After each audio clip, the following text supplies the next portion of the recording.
So நம்ம மட்டும் பாதிக்கப்பட்டது மட்டும் இல்லாமல் இந்த ஏபிகே ஃபைலில் நீங்கள் எத்தனை குரூப் வச்சுருப்பீங்க? சுமாரா குறைஞ்சபட்சம் 10 குரூப் வச்சுருப்போம். அதிகமாக ஒரு 25-30 குரூப்பில் இருக்கும். எல்லாருக்குமே இந்த ஏபிகே ஃபைல் சென்ட் ஆகிடும். அப்போ என்ன பண்ணுவாங்க? காலேஜ் பிரின்சிபல் நம்ம தானே வச்சுருக்காங்க இந்த ஃபைலை, அப்போ கரெக்டாக தான் இருக்கும் இந்த ஃபைலு அப்படின்னு சொல்லி என்ன பண்ணுவாங்க? மற்ற பேரண்ட்ஸ்லாம் என்ன பண்ணுவாங்க? டச் பண்ணிடுவாங்க. ஸோ அப்படி டச் பண்ணும்போது என்ன ஆகும்? அந்த ஃபைலில் என்ன அமௌண்ட் இருக்கு, நீங்கள் ஓடிபி எதுவுமே சென்ட் பண்ண வேண்டியதில்லை. அந்த 1 lakh இருந்தால் 1 lakh அப்படியே எடுத்துக்கலாம்.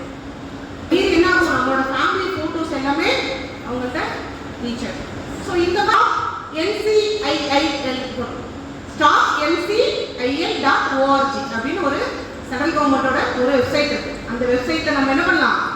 நம்மளோட எந்த லிங்க்ல வந்துச்சோ அது பார்த்தீங்கன்னா அந்த லிங்க்ல நீங்க கொடுக்கும்போது அதோட இமேஜோட வேல்யூ மட்டும் எடுத்து தேடி எங்கெல்லாம் நம்மளோட போட்டோஸ் அந்த மாதிரி ஓடுதோ அதெல்லாம் டெலிட் பண்ணிடுவாங்க.